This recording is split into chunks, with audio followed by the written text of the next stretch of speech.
لکھنؤ کی بات ہے کہ پرانے وقتوں میں ایک استاد محترم بڑی ثقیل قسم کی اردو بولا کرتے تھے اور اپنے شاگردوں کو بھی یہی نصیحت کرتے کہ وہ بھی جب آپس میں گفت و شنید کیا کریں تو تشبیہات، استعارات، محاورات اور ضرب المثال سے آراستہ پیراستہ اردو بولا کریں۔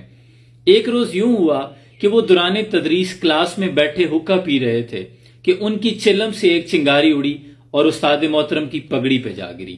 اب ایک شاگرد یہ منظر دیکھ رہا تھا، وہ اٹھ کھڑا ہوا، نہایت ادب کے ساتھ گویا ہوا کہ جناب والا بندہ حقیر فقیر پر تقصیر ایک روح فرساں حقیقت حضور کے گوش گزار کرنے کی جسارت کر رہا ہے۔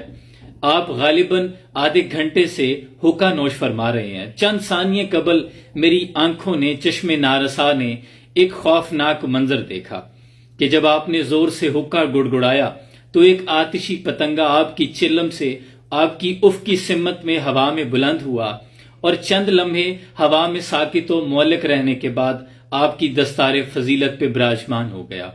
حضور والا اگر اس فتنہ و شر کی بر وقت اور فی الفور سرکوبی نہ کی گئی تو آپ کی جان کو شدید خطرات لاحق ہو سکتے ہیں۔ غالباً اتنی دیر میں حضور والا کی دستار بالوں سمیت جل کر بھسم ہو چکی تھی، اور اس کے بعد کی داستان لکھنے سے مورخ قاصر ہے کیونکہ پھر چراغوں میں روشنی نہ رہی۔ اردو ہے جس کا نام ہم ہی جانتے ہیں داغ، سارے جہاں میں دھوم ہماری زباں کی ہے، اور نہیں کھیل ہے داغ یاروں سے کہہ دو کہ آتی ہے اردو زباں آتے آتے۔ عذرائے تفنن مسکراتے رہیں، سلام پہنچے۔